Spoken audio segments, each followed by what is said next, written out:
औरत को पता भी नहीं है कि वहाँ क्या होता है क्या नहीं। उसने कहा कि एक वकील है, मैं उससे आपको मिलवाती हूँ, लेकिन वो उसे पकड़कर औरत मार्च में ले आई। मुझे इन्होंने कहा था कि वकील हैं वहाँ पे, वो इंसाफ दिलवाएंगे, आपका केस फाइट करेंगे। मैंने कहा ठीक है। इसलिए आप इनके कहने पे आ गए। हाँ, लेकिन मैं कभी इससे पहले पूरी ज़िंदगी होगी नहीं आई हूँ किसी महफिल में भी। आप जिस मार्च में आई हैं, क्या आपको पता है कि इन लोगों का नज़रिया क्या है? मुझे किसी बात का नहीं पता। मर्द घरों में बैठ जाते हैं, हमें कमाने के लिए भेज दिया जाता है, हमारे पे हर वक्त तशद्दुद होता है, हम कहाँ जाएंगे? औरतों के ऊपर जुल्म हो रहा है, जुल्म हो रहा है, इंसाफ नहीं मिलता, अदालतों में भी उन्हें इंसाफ नहीं मिलता। इंसाफ हमारे पाकिस्तान में है या नहीं है? हम अल्लाह के हुक्म को मानते हैं। देखो खवातीन के लिए कितनी ज्यादती हो रही, तशद्दुद हो रही है। वो नौसरबाज था, हमारे घर आया, हमारे किराएदार थे, उनके पास गया। मैंने किराएदारों से पैसे लेने थे, मुझे नहीं पता वो नौसरबाज था। ही वॉज टेलिंग लाई कि मैं BA पढ़ा हूँ, हालांकि हाफिज़ कुरान था। टोटली ही वॉज टेलिंग लाई। तो उसने कहा कि मैं BA पास हूँ। मैंने कहा हो सकता मैं भी, हो सकता जैसे मैं अपने, वो कहते हैं ना शीशा देखो तो अपने चेहरा नजर आता, अगर हम पढ़े लिखे जाके शायद मैं भी दूसरा पढ़ा लिखा। वो बिहारी के। आप क्या अदारों के पास गए इंसाफ के लिए? मैं बहुत सारे लोगों के पास गई, मैंने बहुत बाद भी खर्च किया, और दी एंड क्या हुआ, थानेदारों को 3 दफ़ा मैंने उसका इश्तिहारी तो हो गया। इश्तिहारी के लिए मैंने 70,500 दिए। एक बेवा औरत है, I have no any son, no husband, he is expired. तो आर्मी इंस्पेक्टर क्या आपको मार्च में आके क्या कहती हैं कि इंसाफ मिल जाएगा? इंसाफ तो एक बेसिकली एक थानेदार था, उसने मुझे कहा आंटी आपको, ये पाकिस्तान है, यहाँ मैंने मोस्टली लोगों को देखा कि इंसाफ नहीं मिलता है। तो मैं डिसऑर्डर हो गई, मैंने कहा यही हो सकता है, मैं केस ही छोड़ दूँ। वो तो देखें, वो आम आदमी के साथ भी ऐसा हो जाता है, आपके साथ भी, औरत के साथ भी हुआ, आम आदमी के साथ भी यही हो रहा है कि इंसाफ नहीं मिलता। लेकिन आप जिस मार्च में आई हैं, किस एजेंडे के साथ ये काम कर रहे हैं, क्या आप उसको फॉलो करती हैं? मैं लियाकताबाद 3 दफ़ा गई, 3 दफ़ा उस बंदे को पकड़ा, उसका चेला जो साथ था वो भी पकड़ा, उसको भी पकड़ा। उनको एक दफ़ा बिहारी पकड़ा गया, इश्तिहारी, उन्होंने फ़ोन किया कि आपका बंदा पकड़ा गया, कैसर अब्बास नाम से था, फादर ऑफ अल्लाह यार, और बिहारी का था।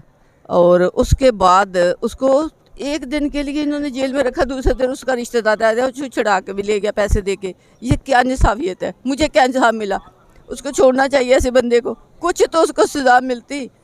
तो वो हम आपकी बात मानते हैं कि आपको इंसाफ मिलना चाहिए। दूसरा एक पठान था, वो भी पकड़ा गया, उसको भी इन्होंने 1-2 दिन रखा है, मुश्किल से 1 दिन। फिर उसको आप उसमें जेल में रखा उसको, इधर लियाकताबाद की जेल जो बड़ी होती है, 1 दिन के लिए। फिर उसकी जेल ले आई और पैसा दे छिड़ा के चले गए। मुझे बताओ मुझे क्या करना चाहिए?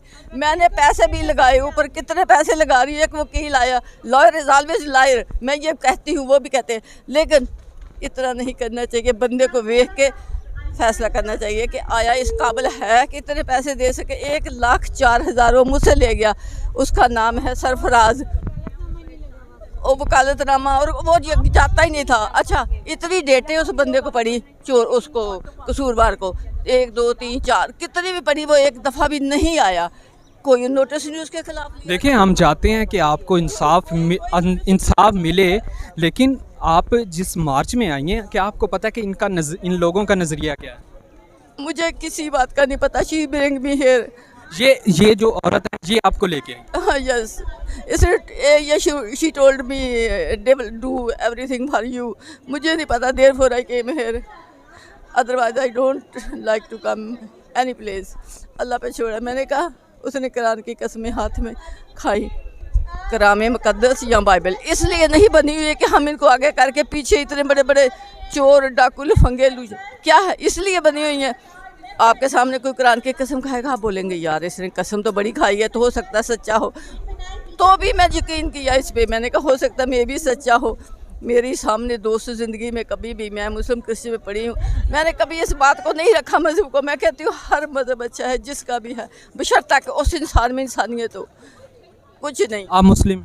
मैं क्रिश्चियन हूँ। लेकिन आपको इनके मौक़िफ़ का नहीं पता, आप वैसे अपने इंसाफ के लिए? मुझे इन्होंने कहा था कि वकील हैं वहाँ पे, वो इंसाफ दिलवाएंगे, आपका केस फाइट करेंगे। मैंने कहा ठीक है। इसलिए आप इनके कहने पे आ गए? हाँ, लेकिन मैं कभी इससे पहले पूरी ज़िंदगी होगी नहीं आई हूँ किसी महफिल में भी।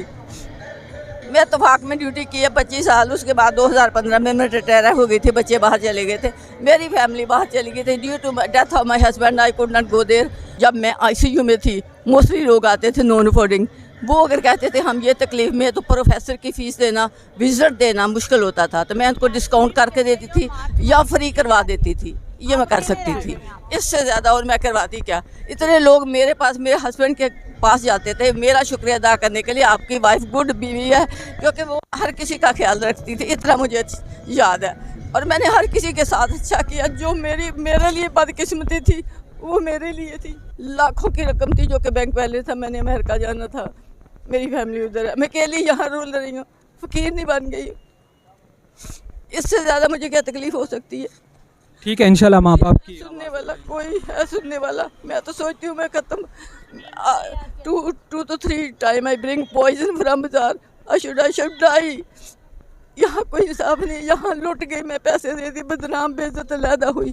अब सोचे तो ऐसे बात को कि ये बातें नहीं हैं। ये जो औरत का आप मौक़िफ़ सुन रहे थे, इनको इनके नज़रिए का कोई पता नहीं था औरत मार्च का। वो कह रही थी कि मेरे साथ जो औरत आई थी, ये जो उनके साथ खड़ी थी, वो मुझे लेके आई है क्योंकि उनके साथ कोई जायदाद का मसला हुआ, उसके लिए मैं आपको इंसाफ दिलवाऊंगी। उनको इनके नज़रियात जो हैं, इनके जो ये नारे हैं या इनकी जो सोच है, उसके बारे में कोई पता नहीं था।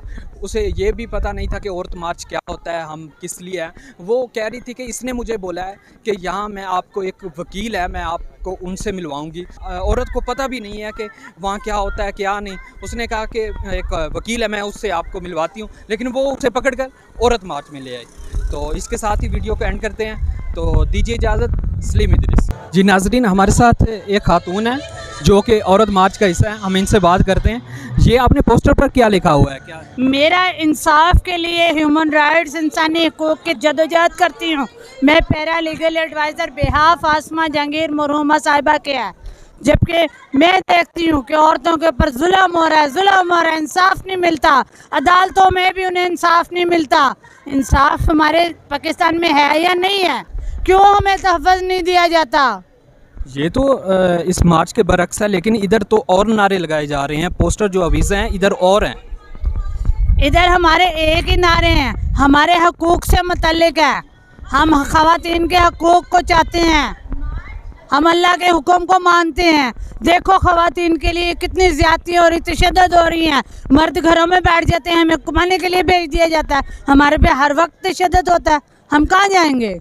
यहाँ तो कह रहे हैं कि हमें भी इजाज़त दी जाए कि हम भी काम करें। आप कह रही हैं कि हम काम करते हैं, कमाते हैं, लेकिन मर्द हजरात हमेशा हमारे साथ धोखा करते हैं। हुकूमतें धोखा करती, अदालतें धोखा करती हैं।